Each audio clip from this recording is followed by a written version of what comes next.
ఇప్పుడు మనం మున్నార్ నుండి కిందకి దిగుతా ఉన్నాము. చూడండి రోడ్డు ఎంత డేంజర్గా ఉందో. కాకపోతే రోడ్డు చాలా బాగుంది. ఈ వంకిల్ టింకులు ఎక్కువగా ఉన్నాయి. ఇదిగోండి మీకు చూపిస్తాను ఇంకా మంచి పాయింట్లు. ఆ రోడ్డు అంతా చూపిస్తాను చూడండి.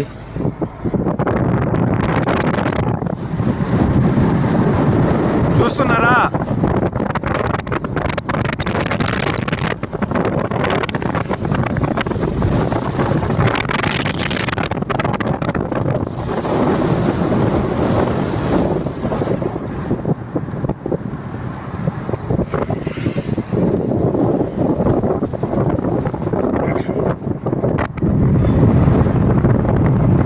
చుట్టూ ప్రకృతి అందాలు.